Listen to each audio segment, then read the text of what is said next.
वळत पुढच्या बातमीकडे, निवडणूक यादीतील घोळावर मनसे अध्यक्ष राज ठाकरे प्रचंड आक्रमक झालेत आणि आज राज ठाकरेंच्या उपस्थितीत मनसेची बैठक होणार आहे। या बैठकीला मनसे नेते आणि सरचिटणीस उपस्थित राहणार आहेत। निवडणूक यादीतील घोळा प्रकरणी मनसेने शिवतीर्थावर ही बैठक बोलावली आहे। थोड्याच वेळात ही बैठक होणार आहे। आगामी निवडणुकांच्या पार्श्वभूमीवर मतदार याद्यांमधील त्रुटी आणि यादी अद्ययावत करण्याच्या प्रक्रियेतील समस्यांवर चर्चा या बैठकीत होण्याची शक्यता आहे। शिवाय 1 नोव्हेंबरच्या मोर्चाबाबत सुद्धा या बैठकीत चर्चा होणार असल्याचं कळत आहे।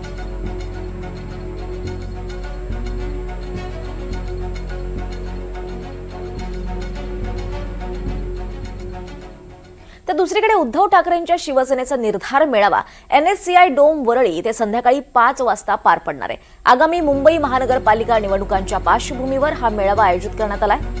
या मेळाव्यासाठी शिवसेना ठाकरे गटाचे मुंबईतील महत्त्वाचे पदाधिकारी, आमदार, विभाग प्रमुख, शाखा प्रमुख, उपशाखा प्रमुख हे उपस्थित राहणार आहेत। या सर्वांना उद्धव ठाकरे मार्गदर्शन करणार आहेत आणि त्यासोबतच मुंबईतील मतदार यादीच्या घोळाबाबत आदित्य ठाकरे सादरीकरण करणार आहेत। येत्या 1 नोव्हेंबरला निवडणूक आयोगाच्या विरोधात विरोधकांचा मोर्चा आहे आणि त्यापूर्वीच ठाकरेंचा शिवसेनेचा मेळावा पार पडतो आणि त्यामुळे आज उद्धव ठाकरे नेमकं काय भाष्य करणार याकडे सगळ्यांचं लक्ष असेल।